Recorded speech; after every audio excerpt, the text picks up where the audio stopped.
है, सबको शिक्षा सबको काम, वरना होगी नींद हराम। सरकार के इस नियमों के पीछे क्या मंशा है? क्या वाकई में इंसाफ की उनकी नज़र है? क्या आपको कैसे देखते हैं आप? वो इंसाफ की नज़र तो मुझे नहीं दिखती इसमें।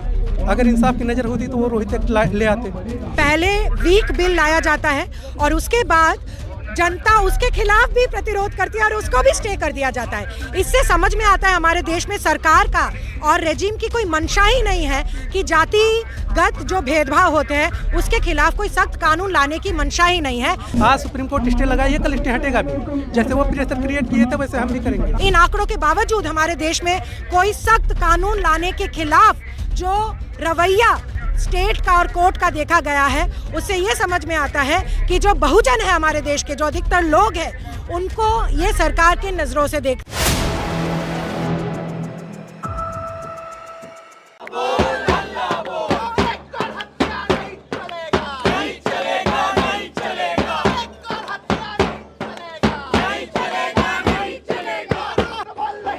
कौन आज़ाद हुआ, किसके माथे से सिहाई छूटी, इस स्लोगन के साथ एक बार फिर से देश में जो यूजीसी के नए नियम लागू हुए थे उसको लागू करवाने के लिए अब कई छात्र संगठन, छात्र सड़क पर आ गए। आपको बता दें, इन नए नियमों पर सुप्रीम कोर्ट ने फिलहाल के लिए रोक लगा दी है। जहां एक तरफ जो इस बिल के खिलाफ थे वो इस रोक के साथ खुश हुए हैं, तो वहीं जो लोग यूजीसी के नए नियमों को लागू करवाना चाहते थे वो इस रोक से कहीं ना कहीं, जो रोक लगाई गई है सुप्रीम कोर्ट से, उसको लेकर के नाखुश है, नाराज है। और आप देख सकते हैं अब सड़क पर तमाम लोग पहुंच गए हैं, नारेबाजी की जा रही है, न्याय की मांग की जा रही है। रोहित वेमुला, जिनके घटना के बाद से इस कानून की मांग उठी, इस तरह के नियमों की मांग उठी, उनको लेकर के यहाँ पर नारेबाजी की जा रही है। जय भीम, जय भीम, जय भूलन जय भीम, जय भीम, जय भीम, जय भूलन जय भीम, जय भीम, जय भीम, जय बिरसा भीम, जय भीम, जय भीम, जय फातिमा जय भीम, जय भीम, जय भीम, जय जय जय जय जय जय जय जय जय जय जय जय जय भीम, जय भीम, जय भीम, जय भीम, जय भीम। ला ला ला ला ला ला ला ला ला ला ला। वो सरकार निकम्मी है, सबको रोजगार दे न सके जो, वो सरकार निकम्मी है, जो सरकार निकम्मी है, वो सरकार बदलनी है, मोदी सरकार निकम्मी है, मोदी सरकार बदलनी है, सबको शिक्षा सबको काम, वरना होगी नींद हराम, सबको शिक्षा सबको काम, वरना होगी नींद हराम। लाल लाल लहराएगा, तब होश ठिकाने आएगा, लाल लाल लहराएगा, तब होश ठिकाने आएगा। याद है, याद है, पायल तन भी याद है, याद है, याद है, दर्शन जोन की याद है, याद है। तो अब छात्र क्यों इस कानून की मांग कर रहे हैं, क्यों यहाँ पर इकट्ठे हुए हैं और सुप्रीम कोर्ट की रोक को कैसे देख रहे हैं, लोगों से जुड़ते हैं और समझते हैं। क्या नाम है आपका? क्या नाम है? अजय। अजय, कैसे आप लोग देख रहे हैं? आप यूजीसी कानून की मांग कर रहे हैं, सुप्रीम कोर्ट ने रोक लगा दी है, क्या कुछ कहेंगे?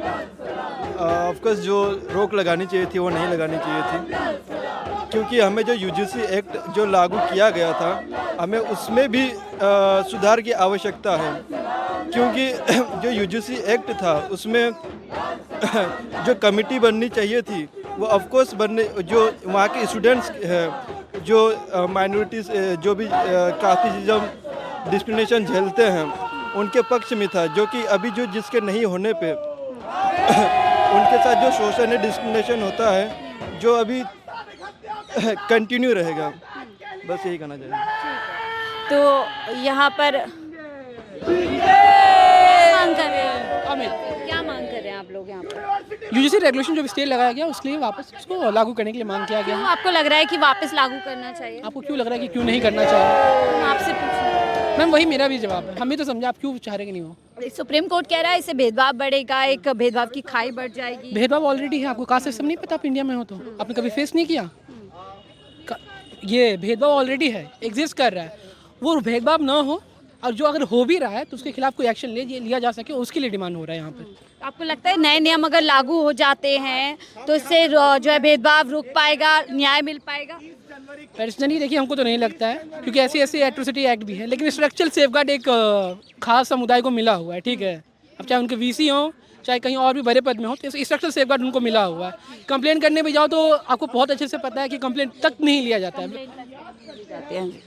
विशाल जी, आप कैसे देख रहे हैं? आप लोग यहाँ पर कह रहे हैं कि रोहित वेमुला के नाम से एक्ट बनना चाहिए, लागू होने चाहिए नियम। सुप्रीम कोर्ट ने इस पे रोक लगा दी है। सुप्रीम कोर्ट ने जिस पे रोक लगाई है वो यूजीसी का जो नया आया था रेगुलेशन, उस पे रोक लगी है।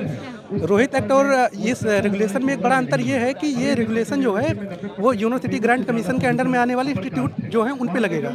बाकी आईआईटी और एम्स ये हैं, ये बाहर रहेंगे इससे। तो सबसे ज़्यादा जो घटना इस तरह की देखी गई हैं वो देखी गई हैं आईआईटीज़ में और एम्स में। तो जब ये बाहर रहेंगे और इस तरह का रेगुलेशन पहली बात तो लग नहीं पाएगा, और वो भी डाइल्यूटेड तरीके का रेगुलेशन है। इसमें भी बड़ी बड़ी समस्याएं हैं। सबसे बड़ी चीज़ तो चेयरपर्सन जो होगा किसी भी संस्था का वही आएगा, पदेन जो चेयरपर्सन होगा कमेटी का वही होगा। और अगर हम देखें ध्यान से तो 38 में से 35 जो लगभग हैं, 45 में से 38 जो हैं सेंट्रल यूनिवर्सिटी के जो वीसी हैं वो सवर्ण हैं, तथाकथित सवर्ण ही हैं। अगर वो लोग आते हैं तो उनके सामने तो लोग वैसे ही नहीं बोल पाएंगे, ठीक ठाक तरीके के रिप्रेजेंटेटिव नहीं रहेंगे ओबीसी एससी एसटी के। तो सरकार के इस नियमों के पीछे क्या मंशा है? क्या वाकई में इंसाफ की उनकी नज़र है? क्या आपको कैसे देखते हैं आप? वो इंसाफ की नज़र तो मुझे नहीं दिखती इसमें। अगर इंसाफ की नज़र होती तो वो रोहित एक्ट ले आते। वो जो इससे भी ज़्यादा जो सख्त कानून होता वो कानून बना के देते, उससे आता समानता। इससे समानता नहीं आ पाएगी। सुप्रीम कोर्ट कह रहा है अगर ये नियम लागू होंगे तो एक कहीं ना कहीं डिवीज़न हो जाएगा, लोग बट जाएंगे। इसे आप कैसे देखते हैं?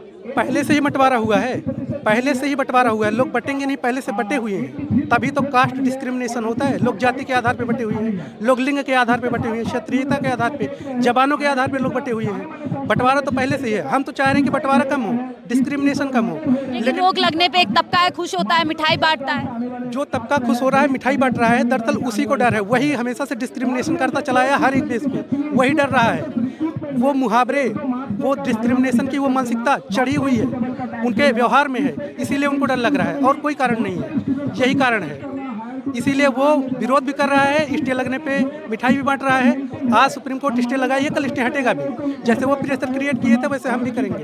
हम प्रोटेस्ट इसीलिए कर रहे हैं। आप कह रहे हैं आप लोग भी सड़कों पर आएंगे, आवाज उठाएंगे? बिल्कुल आवाज उठाएंगे। हम लोग आए हुए हैं, आगे भी रहेंगे जब तक ना हो जाए। वाकई में नियमों के आने के बाद छात्रों को जो एक लंबे समय से भेदभाव झेलते हैं उनके साथ न्याय हो पाएगा? या आपको लगता है अन्य कानून की तरह ये भी बन के रह जाएगा? अन्य कानून की तरह ये भी बन के रह जाएगा अगर इसमें कुछ मूलभूत संशोधन ना हुए तो। एक तो सबसे पहले इस तरह का अगर कोई कानून आता है तो उसकी कमेटी में आधे से ज़्यादा मेजोरिटी में जो रिप्रेजेंटेटिव होने चाहिए वो बहुजन समाज से होने चाहिए, महिला होनी चाहिए, जो उसमें फिजिकली चैलेंज। इस क्लॉज को आप कैसे देखते हैं कि अगर फॉल्स केसेस पाए जाते हैं, गलत आरोप पाए जाते हैं तो उस पर कोई कार्यवाही नहीं होगी? नहीं, उस पर कार्रवाई होगी। लोकपाल न्याय मित्र की नियुक्ति करेगा, उसमें विधिवत रेगुलेशन में लिखा गया है न्याय मित्र की नियुक्ति करेगा। और न्याय मित्र का जो स्वर समाज के लोग तो सड़कों पर आ गए और ये कह रहे हैं कि कोई भी किसी को भी फंसा देगा, SC ST OBC कोई भी आरोप वो जो भ्रामक सूचनाएं फैला रहे हैं और सबको भ्रमित कर रहे हैं, ऐसा कुछ नहीं है।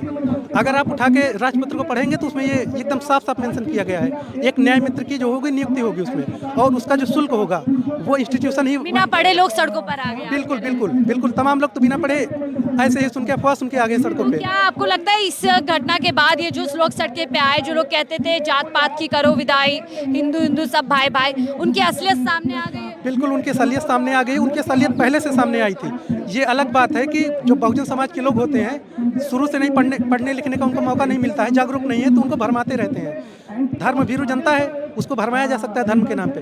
हालांकि अब उनकी असलियत तो सबके सामने खुल के आ गई है। इसी के इक्विटी नियम को फिलहाल सुप्रीम कोर्ट ने उनको रोक दिया है। आप कैसे देख रहे हैं? एक तरफ हम देखते हैं जैसे ये नियम लागू होने की कगार पे होते हैं, लाखों सैकड़ों की तादाद में लोग सड़क पर उतर जाते हैं। कैसे आप देख रहे हो सुप्रीम कोर्ट की रोक को? कैसे देख रहे हैं? सुप्रीम कोर्ट के रोक को हम एक ही प्रकार से देख रहे हैं। ये जो यूजीसी रेगुलेशन 2026 था, ऑलरेडी एक डाइल्यूटेड रेगुलेशन था। एक तो ये कोई कॉन्स्टिट्यूशनल एक्ट नहीं है, तो अधिकतर हमारे देश में जैसे IIT, एम्स जैसे उच्च विश्वविद्यालय, बहुत सारे ऐसे इंस्टीट्यूशंस हैं वो उसके तहत आते ही नहीं हैं, तो कॉन्स्टिट्यूशनल एक्ट का हमारा मांग था। अगर आप UGC रेगुलेशन में देखें तो जो कमिटी बैठेगी कोई केस को देखने के लिए, इंक्वायरी करने के लिए, उसमें मेजॉरिटी SC ST OBC होगा इसका कोई गारंटी नहीं है, बस कहा गया कि रिप्रेजेंटेशन होगा। मगर जो बॉडी बनेगी वो जो पावरफुल सेक्शन होता है यूनिवर्सिटी का, वाइस चांसलर, इन सब के नॉमिनेटेड लोग रहेंगे। तो ऑलरेडी जो UGC रेगुलेशन निकला था वो ही काफ़ी डाइल्यूटेड था than compared to Rohit act, जिसकी मांग देश में पिछले 10-15 साल से की जा रही है। हम ये सोच समझ कर के ऐसा बिल लाया गया ताकि लोग सड़क पर आए, आउटरीच हो? नहीं, एक पहले वीक बिल लाया जाता है और उसके बाद जनता उसके खिलाफ भी प्रतिरोध करती है और उसको भी स्टे कर दिया जाता है। इससे समझ में आता है हमारे देश में सरकार का और रेजिम की कोई मंशा ही नहीं है कि जातिगत जो भेदभाव होते हैं उसके खिलाफ कोई सख्त कानून लाने की मंशा ही नहीं है। जबकि आज भी हमारे देश में जो 80% जनता है SC ST OBC, उसका हमारे हायर एजुकेशन में रिप्रेजेंटेशन नहीं है। IIT एम्स में जो सुसाइड्स होते हैं, हम तो उसको इंस्टीट्यूशनल मर्डर कहते हैं, उसमें अधिकतर लोग हैं SC ST OBC। इन आंकड़ों के बावजूद हमारे देश में कोई सख्त कानून लाने के खिलाफ जो रवैया स्टेट का और कोर्ट का देखा गया है, उससे ये समझ में आता है कि जो बहुजन है हमारे देश के, जो अधिकतर लोग हैं, उनको ये सरकार की नज़रों से देखती है। इससे पहले महिला आंदोलन में भी हमने देखा था कि महिलाओं के पक्ष में कानून लाने के लिए साल दर साल, दशकों महिलाओं को, कहीं भवरी देवी से लेकर अलग अलग महिलाओं को क्या क्या न जूझना पड़ा कि हमारे देश में एक सख्त पॉश एक्ट जैसा कानून लाया जाए। स्वर्ण समाज के दबाव में कोर्ट भी आ गई और इस तरीके का एकदम रोक लगा दी बिना सोचे समझे। आपके सवाल में ही जवाब है, रोक तो लगा दी गई, वो भी एक ऐसे एक्ट, ऐसे रेगुलेशन को जो अपने आप में बहुत वीक था। तो डेफिनेटली हम समझ पा रहे हैं। के लिए क्या कहेंगे जो अब तक कह रहे थे सारे हिंदू एक हो जाओ और जात पात की विदाई करो, अचानक सड़क पर आ जाते हैं? उन लोगों को बस मैं यही कहना चाहूँगी कि आज भी हमारे देश का जो 80% है वो मजदूर, किसान, दलित, OBC और ST SC है। और सरकार को मैं कहूँगी कि यही तबका है जो हमारे देश का मजदूर है, हमारे देश का SC ST OBC है, जो देश चलाता है। ठीक है, तो देखिए यहाँ पर इस बिल को लेकर के, इन नियमों को लेकर के लोग लगातार आवाज़ उठा रहे हैं। अब आगे सुप्रीम कोर्ट पे इस पर क्या सुनवाई होती है, क्या कुछ होता है, वो हम आपको लगातार बताते रहेंगे। फिलहाल इस रिपोर्ट में इतना ही। देखते रहिए 4PM न्यूज़ नेटवर्क।